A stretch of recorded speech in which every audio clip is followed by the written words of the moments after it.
us, they need us, they need us. We are the children.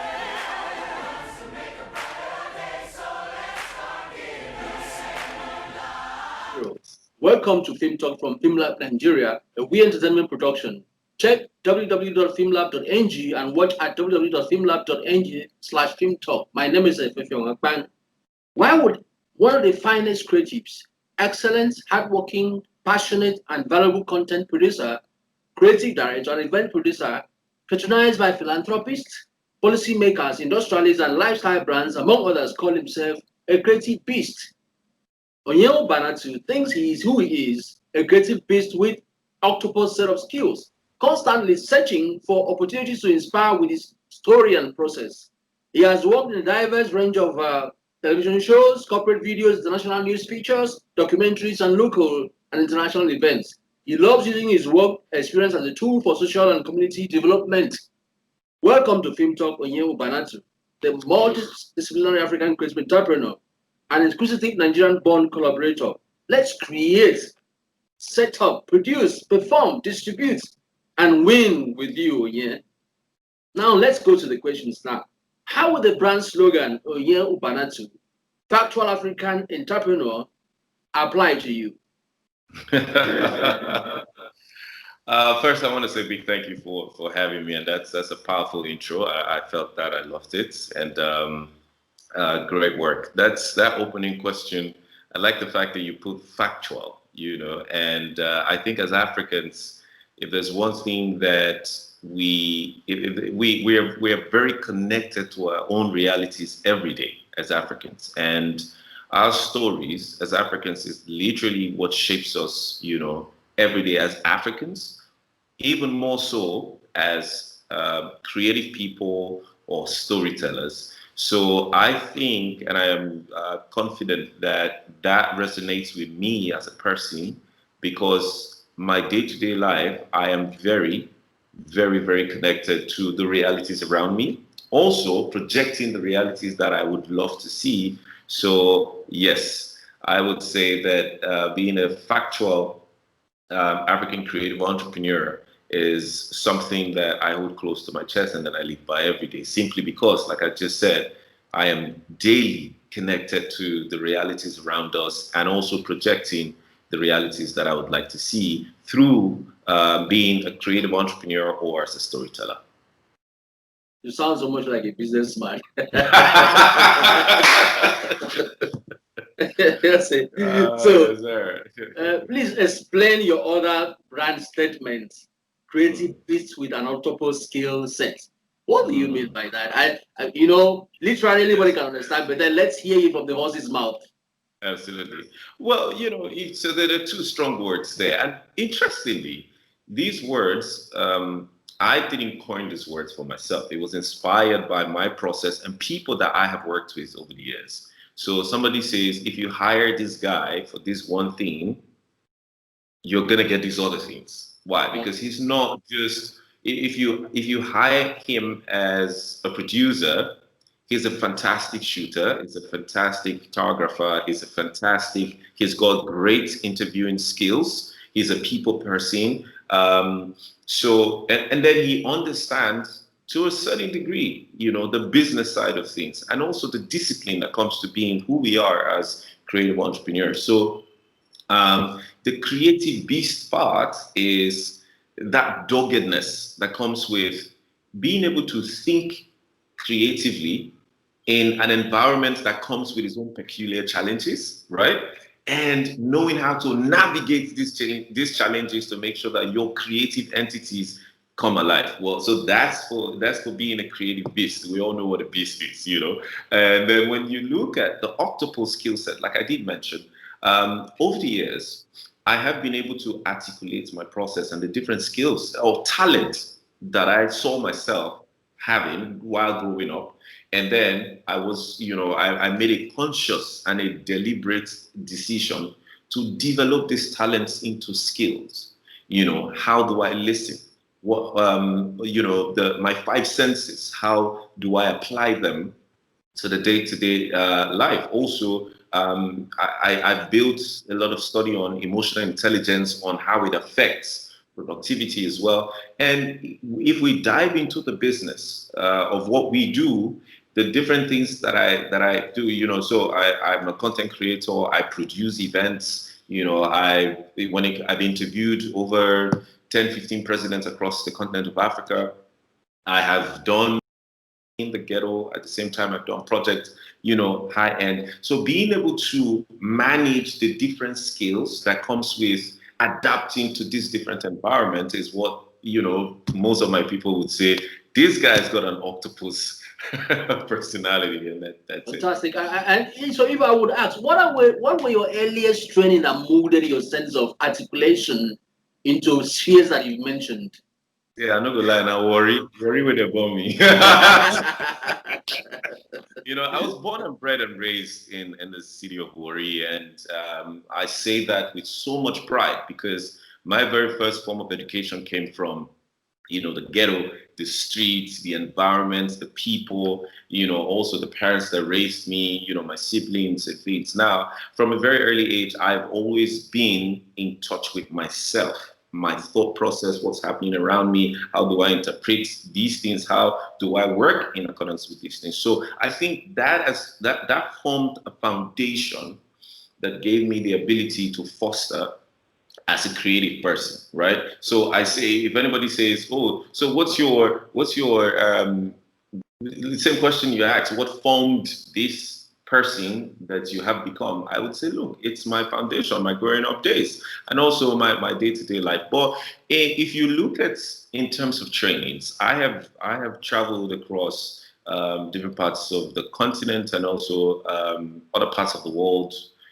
Just making sure that I'm in touch with what's going on in different parts of the world as a creative person. So that has led to getting certifications and trainings and things. But for me, the most important thing is the fact that I have come to the acceptance that the biggest educational platform today is found on the internet and it's right in front of our hands. So I use this every single day. I think if you're to look at my data consumption, perhaps maybe 95% will go into studies, and things every single day. Yes, So because I say, look, if I'm not a capitalist by nature, but the truth is, if you look at when we talk about competition, I don't think any business person would see competition within the environment. Right now, with the advent of globalization and technology, if you do not know what somebody I would say your colleague is doing in the same industry that you're in, if you do not know what they are doing in different parts of the world, then you'll probably be left behind. So to summarize that, my foundation played a major role, my day-to-day activities, and also the internet is where my core study is at the moment. Yeah. Very, very interesting. I bet a lot of young people who are far younger than you should pick up the kind of attitude you have to life. Because if we all would, decide to pick up skills, whether they match our talents or not, given the background which you've given me right now, before we understand your peculiar creating, setting up, producing, performing, distributing, and winning process, let's watch behind the scene the energetic concert production.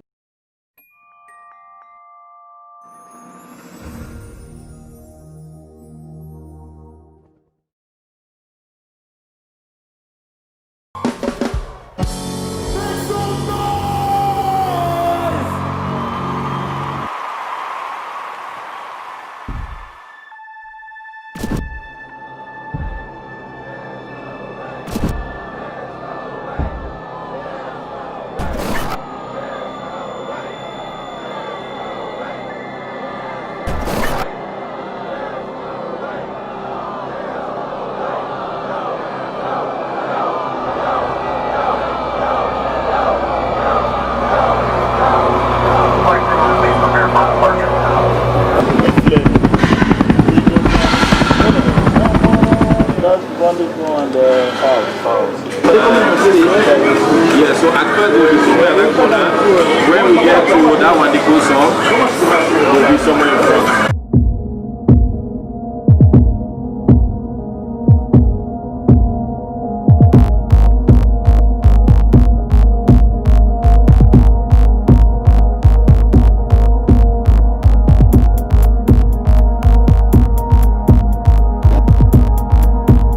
Okay. So far so good. What you have is great. It's neat. Just few stuff we need to address. Remember when Ken is going to do a lot of movement in the crowd with his bass guitar, and he's going to end up there, right? When he gets up there, we need to see him. So let's work out some kind of light. Maybe a soft light or Kino Flow or something. The design for the wireless thing that you have going on is so that we can create some level of excitement away from the stage. I think you're going to make a lot of girls crazy tonight. Seminar.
I'm still talking to you, Ubanatu, content producer, creative director, and event producer. He calls himself Anatopus. Anatopus. So, how was that production, that concert production, the preparation, the energy? I could see Tiwa Savage there. How was that production different in terms of customizing the theme, setting up, and indeed story development when it came to a program like Warrior Again Music and Comedy Concerts? Alternate Sound Live 3rd and 4th edition back to back amongst many, BUA Group 30th anniversary, Argungu International Fishing and Cultural Festival. I mean, these are different genres. Yeah, let's put it that way. But what's your general take when it comes to setting up?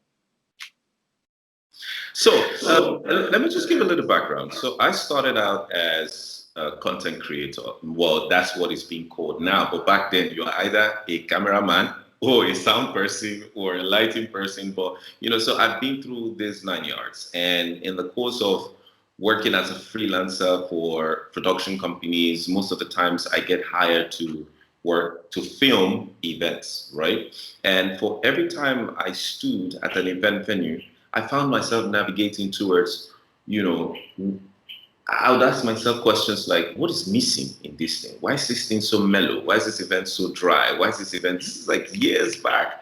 And then just so you know, I started out as a drummer. At a point in worrying a drum, I did a hustle, and I was doing camera work and I was playing the drums as well. So music and live musical experience was something that I was used to. I'm talking about playing drums to an audience of thousands of people, right? Now, so fast forward to moving to Lagos and then doing all this freelance work, working in a production company and journeying to the point where I just found myself, navigating towards solutions for events.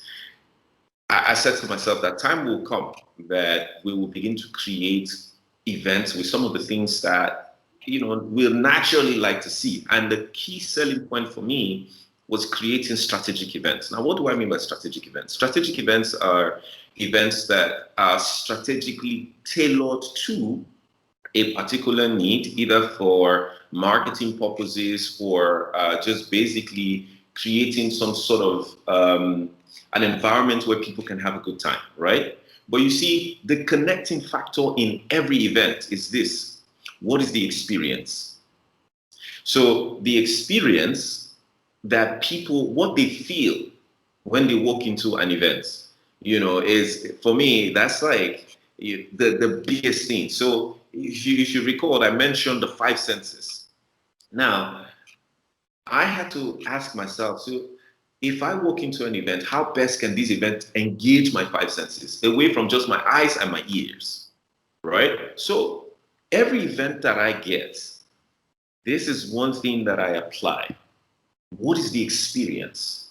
And I'm going to say this without sounding so much mystic or very spiritual, that everything that every human being goes through every day, whether it's bad, ugly, terrible, good, great, each of these things, I believe, are there to prepare this human for something that is to come. So my journey growing is what I'm now articulating into every project that I have. So when you talk about the planning of an event, so I take an event project and then I piece it all out, scatter it and say, okay, here's the artist, the person performing. That person performing's got the lead artist, the backup singers, the backliners, musicians, and then you have all of that thing that comes. Now you see that in itself, you listed about 8 to 10, 11 departments. Now you have to tear each of that department together. Each of that department, they come with peculiar needs. You put that aside. You go to the technicals of the event. How do you want the lights to be? What message does the light create? What kind of sound? It's not just to say we can hear. What are the different tones and depths and levels that you want to create? You also go to the stage and all of the departments, right? And then after attending to each of the individual needs, you then bring everything together to form one seamless event. So people walk into your event and go, there's something about this event. They just can't place it. You are appealing to not just their eyes and their ears, both their nose, their taste buds, their skin. You are appealing to all five senses. Now, to just wrap this up, right?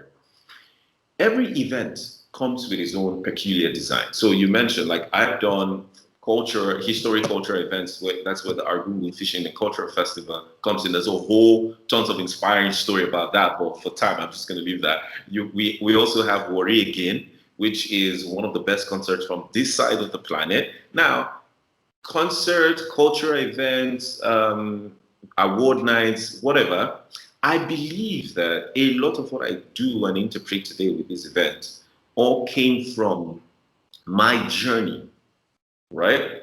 From every event or process of things that I've seen, ambitions, ideas, to this point. So what I simply do, like I did explain to you, is I just simply tear every element in the event apart and I attend to them individually. So when I bring them back together, there's this energy that you feel that even if you had attended the event, by the time you watch the video, you still feel the same energy. Why? Because we have put life into the entire process, which of course is the experience. Are you running a school? You teach people these things? No. So people ask me these questions a lot, but I mean, I get to speak at a lot of events, seminars, and summits and conferences. I mean, I've had the opportunity of speaking at the biggest event summit in the continent of Africa. That's Texas, twice back to back. And if not for the coronavirus, I think by now we should have been talking about the next one. But I know, I get an opportunity to talk about these different elements. And who knows, maybe if I get an investor that says, yo, we value what you're doing, we want to create an institution to bring your resources, and we go, sure, why not? I'll jump in on it. I will make sure we get you on the board for starting. The most interesting thing in what you've just revealed to me is how a craftsman should build his mental regard for his trade and then transfer that into a lifelong journey. Very, very interesting. Very, very interesting. What best past Nigerian or Nollywood drama production skills or experiences built and helped in the television shows you've done, like the 24-hour emergency medical series and maternal and charity and child mortality, and comedy with Calvin Snap live in Ghana? You've explained it all, but then in terms of shooting for the film industry, what events in Nollywood build your perception of how to really achieve the things you achieve in these two programs, among others? So if I get the question right, you're asking what projects or productions in the Nollywood industry that I saw growing up that didn't inspire me. Mm. Aye, aye, aye. And probably production you were involved in that further motivates you. Therefore, absolutely. Okay, so there's an interesting story of how I moved to Lagos, and I think that is the bench point. So while I was growing up in Warri doing just camera work, weddings, and things like that, right? I also was interested in seeing the world. I was interested in telling the African story or the Nigerian story to inspire people, to inspire us and also the rest of the world. Now, why? I kind of, like when you see images of Africa, there's usually that either kwashokor and the cliche images that we used to see back then. A lot is changing now, so thank God. And I would look at my environment and say, even though where I grew up, there's some level of poverty, but you see, it's not as bad as they make it look like when we saw these things on CNN or BBC or prints. So I've always had a dream and a mission and a vision to say, look, I want to tell the African story from a place of strength. I want to tell it to inspire people. I want to tell it to inspire even us. Use our own story to inspire us, right? So I used to see images of Lagos. So, back then, images of establishment shots that says Lagos is down 4 yellow buses, the yellow cabs, and then the Union Bank building, then, the Central Mosque. Exactly, so these are images that just said, look, this is Lagos or this is Nigeria. But you see, I then saw a TV content called Love Venture at a point. It was sponsored by Bacchus Tonic Wine. It was a dating game show.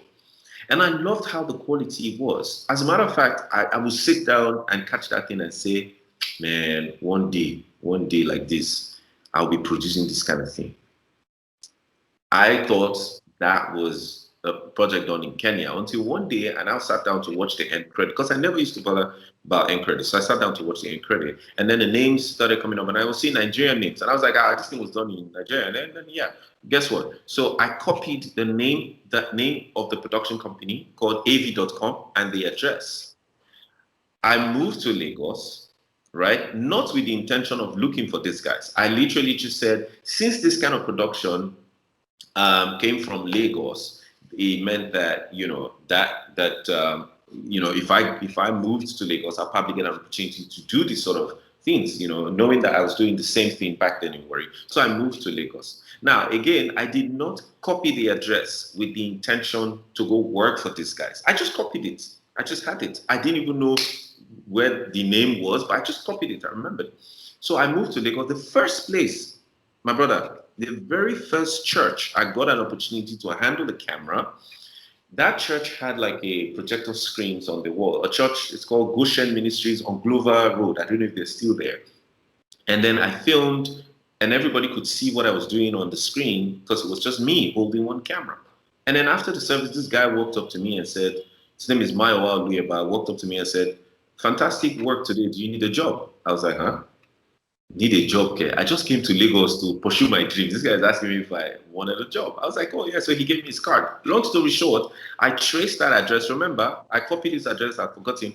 I traced the address on his card to Abisogu Lane behind Excellence Hotel, Ogba. And I got into this place. He wasn't there. I was waiting for him. Dark room. You know the way editing room is dark. It was just the screen. Some guy walked in to pick up something, and then he touched the mouse. And then boom, the screen went from hibernation. Guess what was on that screen? The same show that I saw. So I asked the guy, I was like, I beg, Baba no vex, and I hear they do this thing. The guy said, my brother, I said, yeah, and I hear I die. This place, anything they want me I do, I could do. Whether I wash car. So I started working there as a camera assistant. I worked for camera assistant for like a year or two. From there, I became a camera operator, production executive. But while I was there, I worked on the same love venture dating game show. I worked on Your Choice couples show. I worked on a couple of other projects, that really did launch me into the scheme of things. And then, of course, when I became a freelancer, I then got an opportunity to work on A Few Good Men, which is an award nominated Nollywood movie. Also, Small Boy, which was an award-winning movie. So yeah, so these were projects that shaped, my foundation when I moved to Lagos, and did inspire and launched me into, what I've become today. I keep saying we must be prepared for opportunities and not wait for opportunities unprepared. That was a very good one. I mean, having been so prepared, and you walk into a place and boom, there you were, the very thing you needed. That was very good. So, being behind camera and being in front of camera at the TEDx events platforms, what's the big difference? What's the difference? Being behind camera and being in front of camera. That's a huge difference, Okay. Okay. So as content creators, right? We vibe off the energies of people, right? So when I'm watching a situation play, it's easier for me to connect areas that connects to the story, the plot, the acting, the delivery, the lines, the character, the location. It's easier when I'm either looking at it happen or I'm watching it from a screen, right? Now, when you then put me in front of a camera, it's like switching from vibing off an energy to now vibing from your own internal energy. And it's such a beautiful thing. I used to be afraid of it, but I think my journey, as a drummer, or I played for a choir for years. I think that sort of shaped me. But again, I don't think it's fair to just attribute it to only that. I also feel that there was a divine purpose for me to get to a point where, I will be able to share and inspire people with my journey. Now, this is where the key lesson comes in from this particular question and answer. I believe that one key asset every human can have is the ability to pay attention to everything that happens to you every single day, whether it's good, bad, ugly, because your message in life is tied to these things. Whatever experience, wherever you are in life, just pay attention. So today when I speak, I don't speak from what I copied from a template or I read from the internet. No, I speak from my own journey. Yes, I read a lot. I read books a lot, my brother. I don't joke with that one. Audio books, Chris, I read books. I listen to people. But I think the key thing is being able to articulate my process and being confident in the delivery and just telling my story to inspire people has been, something that I've come to embrace. So there's a huge difference between those two. One is you're vibing off the energy as you're watching it happen. The other one is you have to connect to your own internal energy to be able to inspire people with your story. You keep on using the word energy. Whether you're setting up, whether you're shooting, whether you're before the camera. What's it about energy? If you want to compare the next video, which I will play, the historic coverage of the first ever Nigerian Football Federation Awards, and that musical, what energy, what kind of vibes do you get covering events that are similar, but then probably generate different kinds of energy? Take music and football, they have energies, but then what's the peculiar differences between them? But are you going to play the video first? Sure, I'll do. Sure, let's watch. All right, so let's watch the video first, then I'll come back after that. All right. Ladies and gentlemen, the 2017 ITEO NFF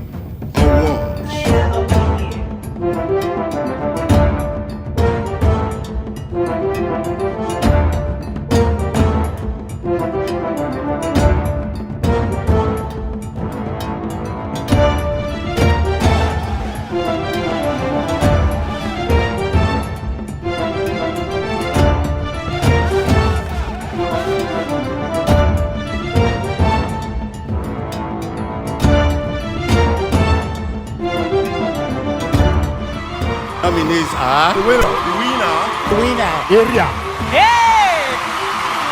I just want to say thank you to the Nigerian Football Federation. God bless you. Thank you very much. Nigeria, football is live. Yet again, we have made history. Thank you very much, and God bless you all. All right. So just okay. So when I get any project, I always want to ask myself, what is the unique selling point in every project? Now, my brother, it will shock you to know that. Take, for example, the video you just saw, the NFF Awards. Do you know that since the history of football in Nigeria, that's the first one, right, was the very first football award, federation-wise.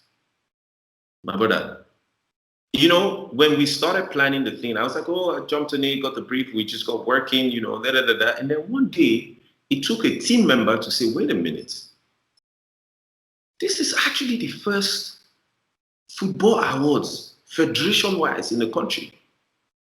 I was like, wait a minute, that's true. You know, so for me, that is the greatest honor one can ever get.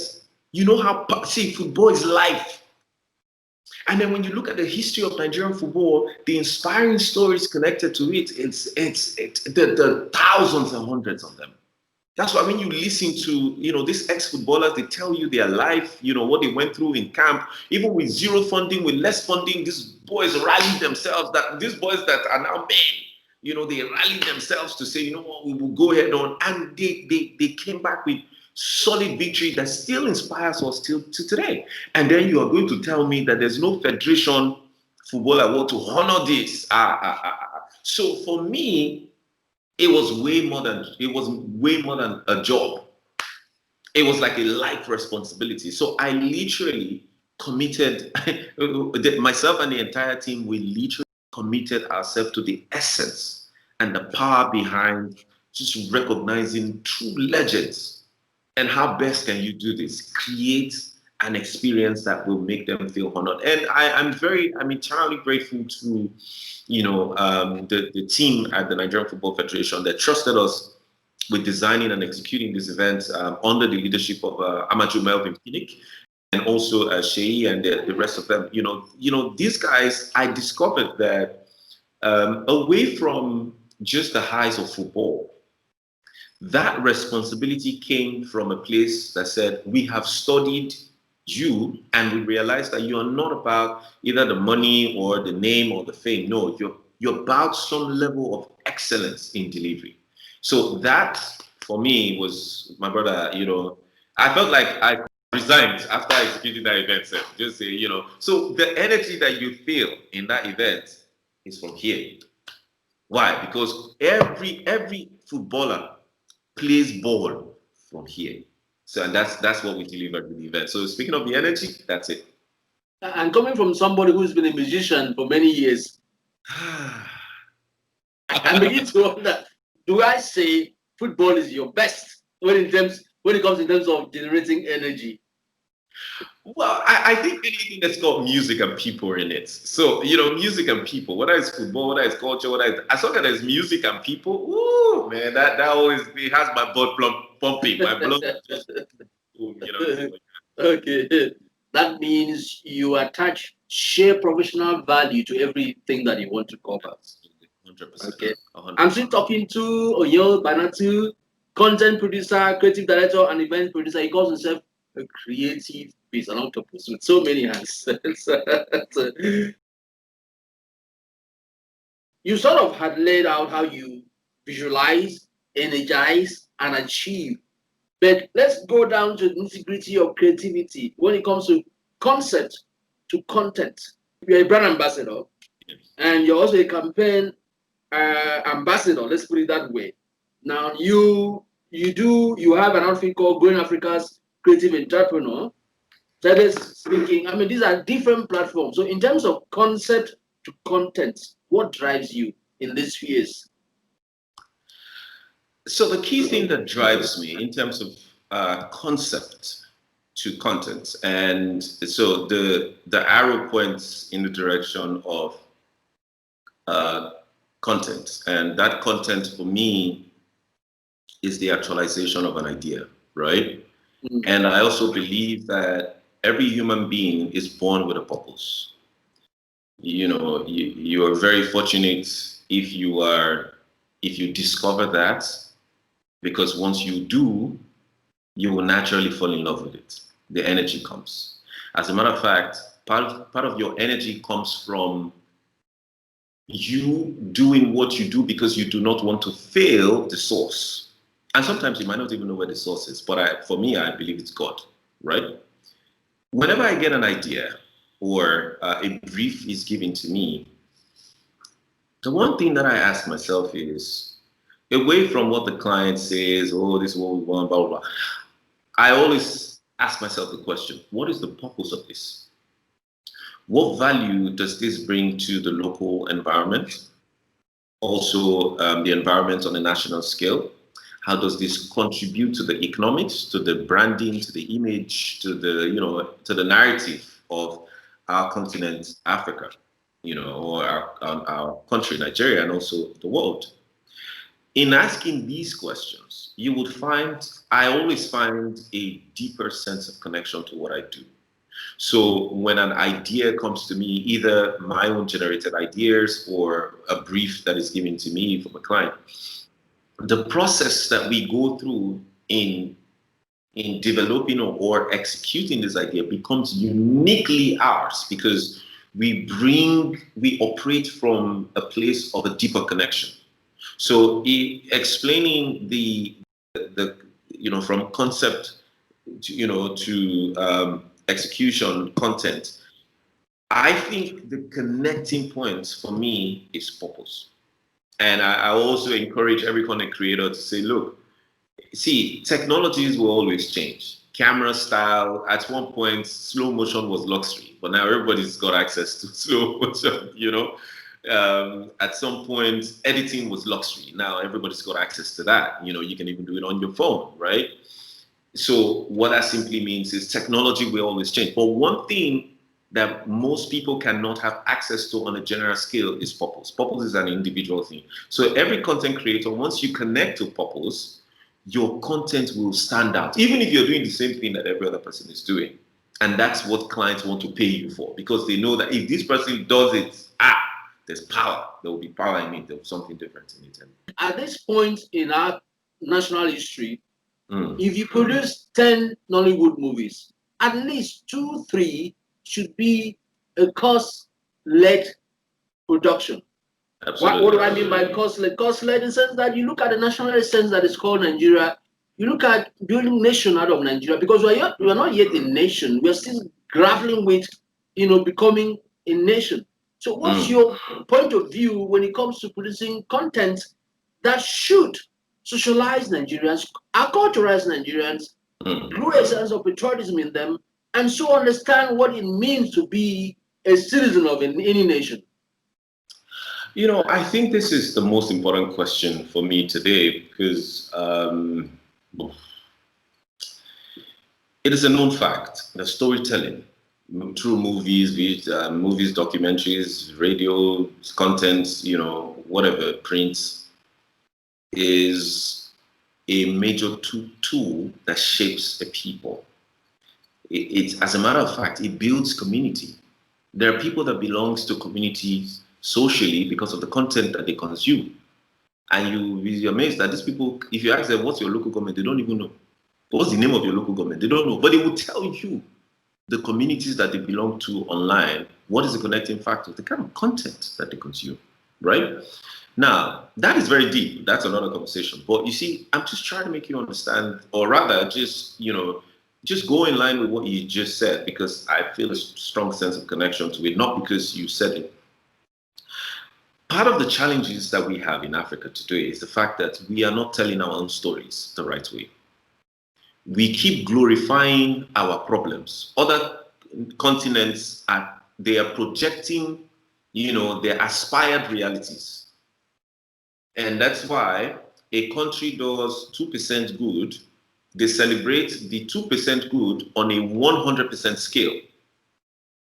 What that does is this: the other 98%, right, gets to then tap inspiration from that 2% good that is being sold from a 100% scale. This makes sense, right? Good. So let me give you a typical example. You see American movies today, you'll find out that there are certain things you don't see in these movies until you try this. Also, other developed countries, right? Sorry for interrupting. And recently, people have come to understand how America is, the picture of America with the recent events in America. So exactly. Yeah. Sorry, I interrupted. So go on. No. That's fine. I mean, just for a little ha moment. Somebody posted on Instagram. I mean, I haven't verified it, so I don't know. But somebody posted on Instagram the other day, and he was doing a video of groceries, free groceries he got at the supermarket, courtesy a political party. And the guy was saying, he was speaking his local language, saying, "Can you imagine that it's only for Nigeria now? We use food to influence votes." Yeah, they don't. But in the past, we never used to see these things, right? So what that simply means is that, look, as content creators, as movie makers, we need to rally around using our content to shape the mindsets of people towards a common goal. What is the true spirit and image of a Nigerian?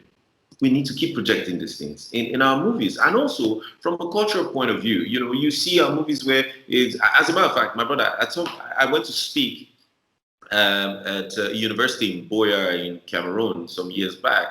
And then somebody will say, "Good afternoon, you're from Nigeria." Yes. You say, "Have you done any ritual?" Like, okay. But you see, I get it because their reality, their own perceived reality of Nigeria is what we have sold to them through our movies over time, right? So I get it. So it's now on me to educate the person and not fight the person. It's the same thing we're facing as Black people. You're fighting somebody for being racist. But the truth is this: you cannot use fight to correct the person. The truth is that person has been fed disinformation for years. And guess what? We even contributed to the narrative. So I think storytelling, movie making is a great tool to shape the future of this country and the continent of Africa. Most often, this sort of conversation or idea or concept of basing production on cost is often described or misunderstood by many in Nollywood that you'll be doing art film. You'll be doing art film. I mean, and I wonder if you're too academic when you want to do that. But then they also move to the fact that I have to put food on the table, so I have to do bubblegum or juju movies. Most so, they also say the production cost will be too much. And I often say, I will tell them, look, if I want to tell the story of Azikiwe, I can borrow an idea from Azikiwe's life and personify it in a young Nigerian within the same modern Nigeria and still push forward the idea that Azikiwe stood for.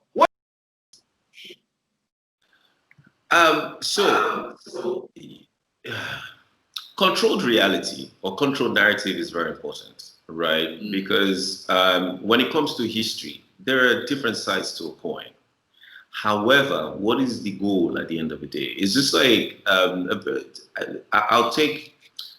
I would use a very sensitive one, as an example.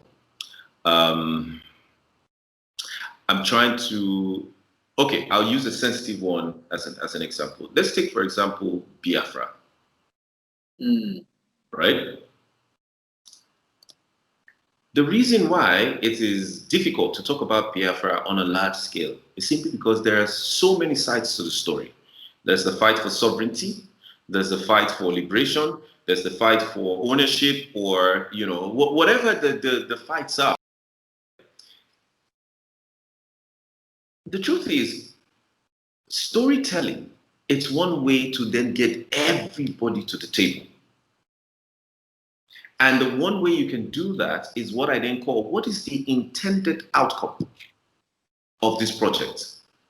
So you find people doing movie, like sometimes when people say, "Oh, you need to watch this movie. It's really good. Oh, you will love it. You will love it." And then I go watch the movie, and then I'm saying to myself, "Okay, all right. So what is the intended outcome? What is it that you want me to take away from this movie?" All I now remember is the nice rhetorics of the actors. Cinematography was great. What else is there? You know, other than that, my brother, I don't see anything else, right?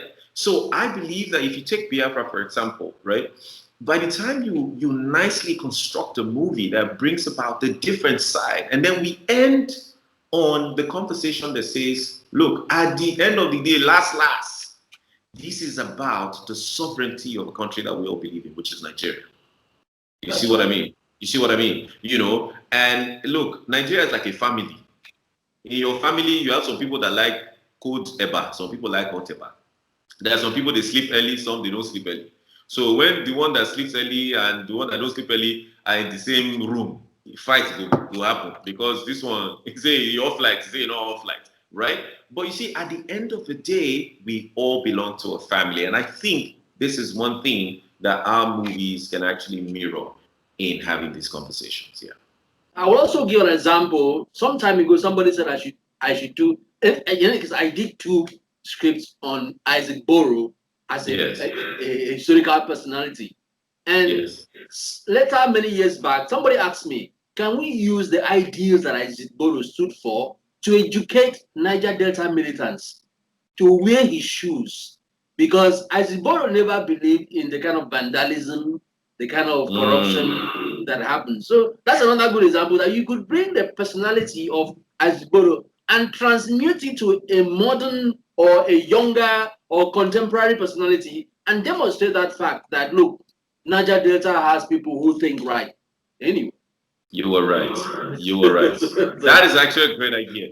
Yeah. So in your many endeavors, you've been a volunteer. You pursued human rights. This thing.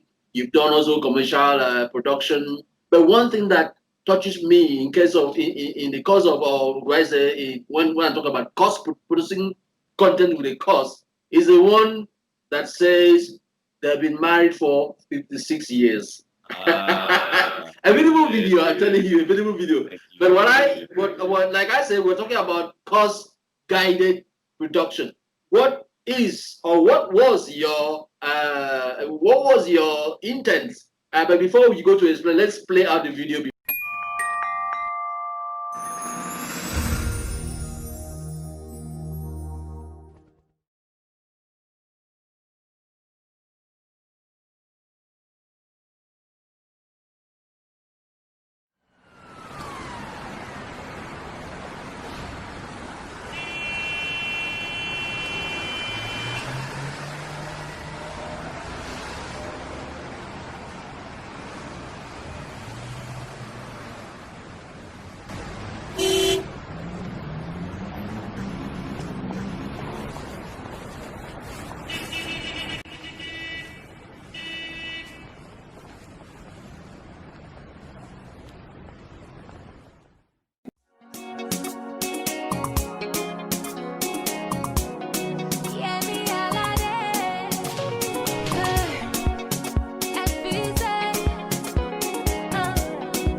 Abe Victoria, Mrs. Okoloko, 1960.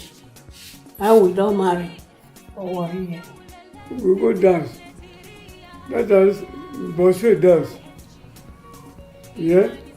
When they dance, the way they shake his waist, I like her well. They shake his hands, they shake her well. I said, this woman, now wow, we sabi shake something new. When they see me for the dance, they come follow me wishes. And through them, we call being friends. Get one bed where they sleep. Now sit down there for the bed. They got around the yard. We defend ourselves from there. The leg can enter. Yes. If we 2 of us, they work out like this, I would like to go back Because the yes, they say they make. We. I love am and he still fine tata because na tailor e be.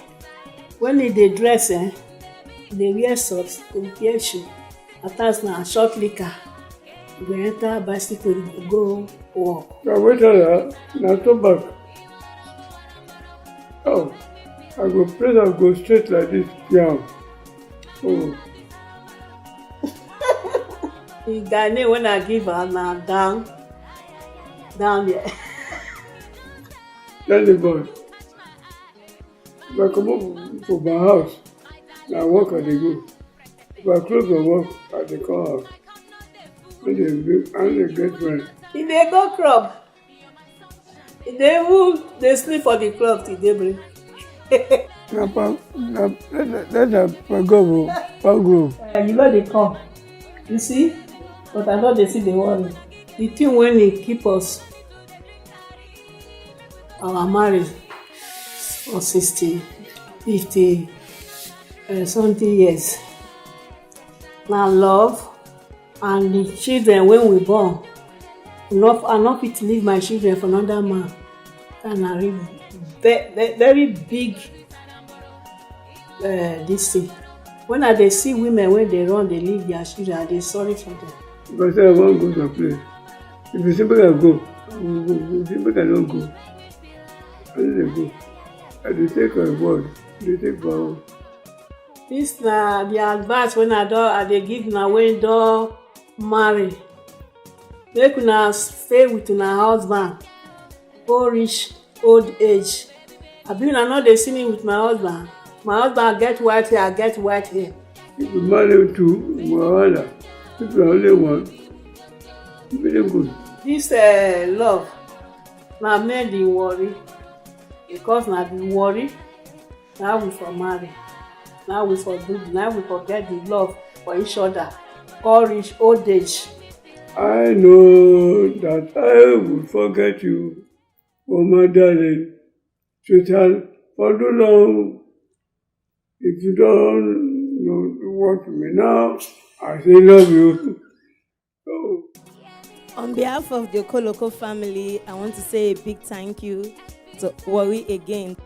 May I put my hand for a sec?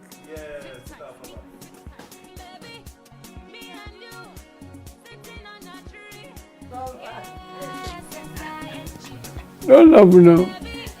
No, old age now, cause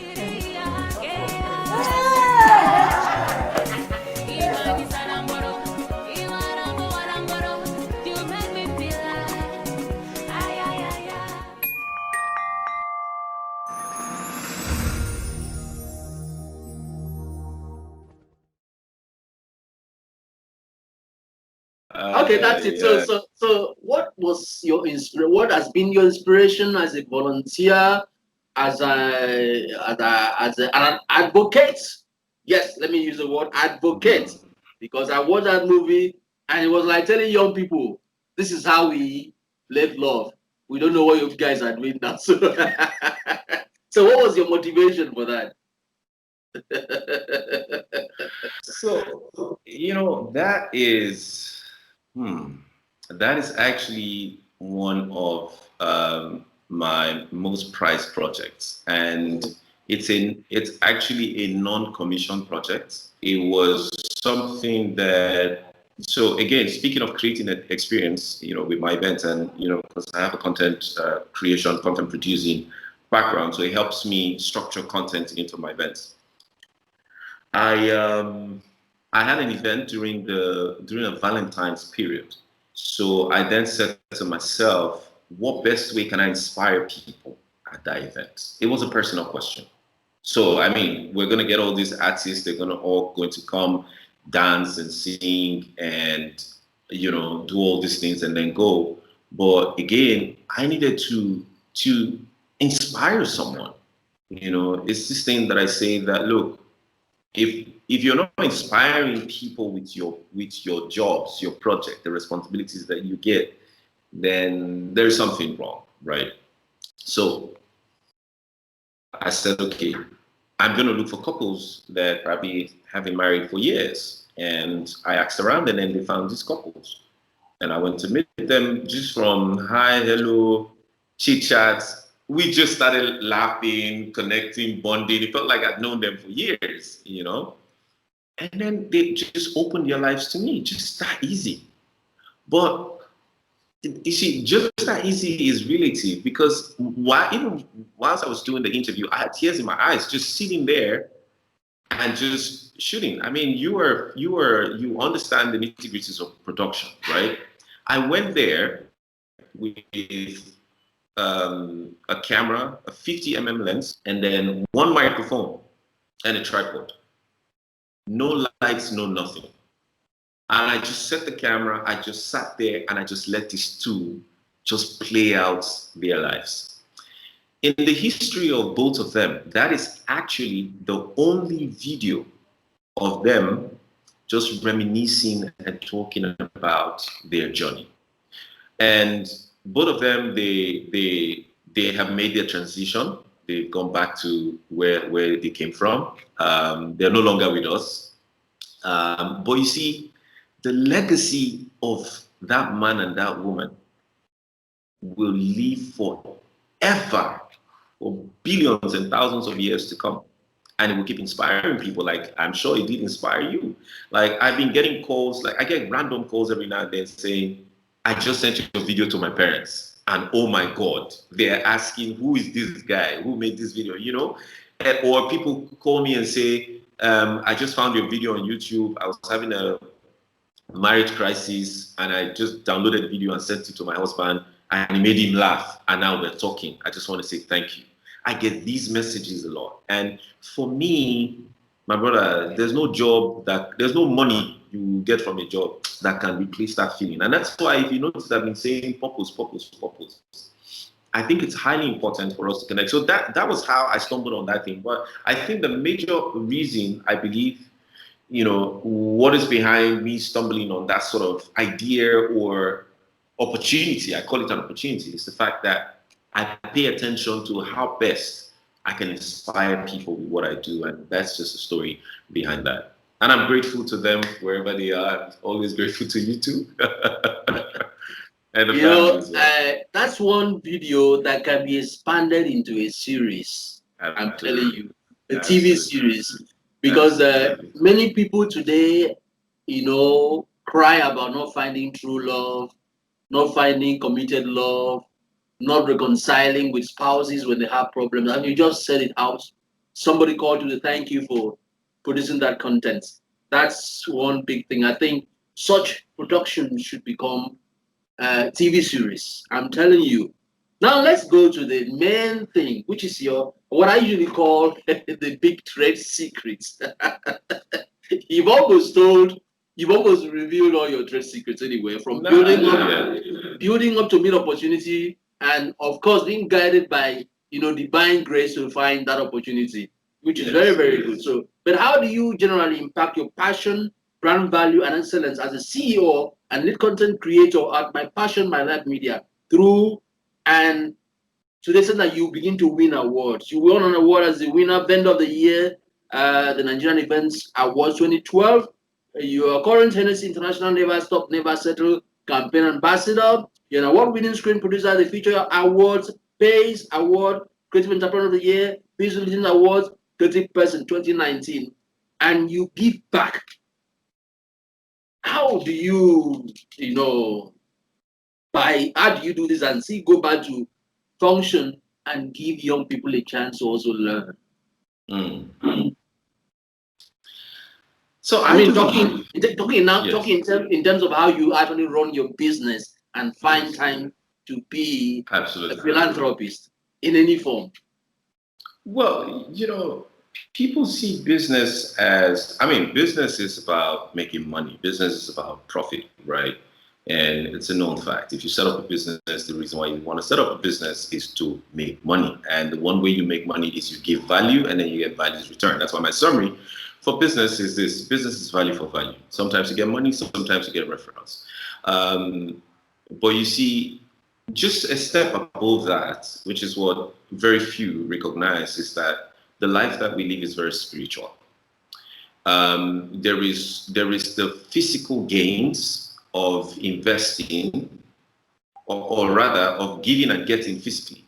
And then I also believe that there's the spiritual gains. Now, the spiritual, I mean, if you understand that, like, we're all spiritual beings, and what we do cannot be quantified only by what we make physically, it's then important to pay attention to, making lives better for people without expecting anything in return. Now, let me just go further to explain. It is also important to know that as either as a human being or a business owner, more so a creative entrepreneur or a creative person, when you begin to understand the principles of sharing just to make people's life better, that is when you begin to live you begin to live in the fullness of what it is to create what is called a sustainable stream of investment. Because that sustainable stream of investment is life. It's embedded in the life that we live, right? I was brought up to know this. My mother literally, my mother birthed the principle in us: what you make happen for others, God will make happen for you. If I discovered something today, the best way I can sustain that thing I have discovered is to share it with someone. That person takes that as well, begins to put it into practice, and then we all begin to create these multiple streams, of greatness, right? So this is like you put it, another trade secret that I work with.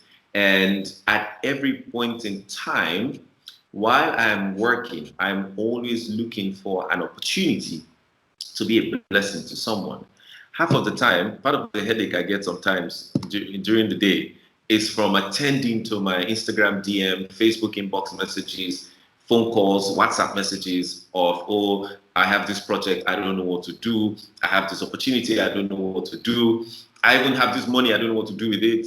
Or I just had this bad thing just happened to me at my job or project or client. How do I respond? And I consider myself blessed, because where these things come from, they come from my own experience. So I said to myself, if I have been through certain things in my journey and still going through stuff and doing the best that I can with every opportunity that I get, why should I hold it to myself? It is very unfair. The trees don't take permission from the air to release whatever chemicals they release to purify the air. They don't. Because they know in turn, the air does not need permission from them to activate what they. So you see, life, we are all connected. In short, the success of our individual journey rests on how well we make life better for others. And that's the business principle and model that I live with and work with. And that's why I tell people I don't know what is called a staff. I always have people, partners and colleagues and people that I basically invest in, mentor people to make sure that they become the best version of themselves. Because, my brother, when you and I were old and gray, who will look after us? It's not our children. It's the people that we've invested in, the children will be there, but you see, the people that we have invested, these are the people that will come and tell you tales and tons of stories of how best go and ask any billionaire, any wise man, they will tell you this thing. And the point is that you probably don't also look forward to actually winning awards, but those awards come to you because of your principles behind your productions. Yes, I have never, I have never for once, sat down and say, oh, I want to win this award. If I win this award, nah. I have tons of them. As a matter of fact, there are a couple of awards that people sent to me. The other day, the NANS brought this recognition for something about inspiring young people and yada yada yada. I have never been to the four walls of a university before in my life, but here I am receiving a certificate of recognition from NANS. I've gotten recognitions on projects that I never worked on. But somebody would just say, no, there's this guy, he did this, and then people will go do the back check and say, wow, how come we didn't know of this guy? Now once they know person now. So I think that wherever you are, whatever you do, for the good of people. See, life is spiritual. The universe knows how to just rotate itself, and that thing you're looking for will come and find you. And so that's why people who lobby for award, it is never sustainable, and it's the truth.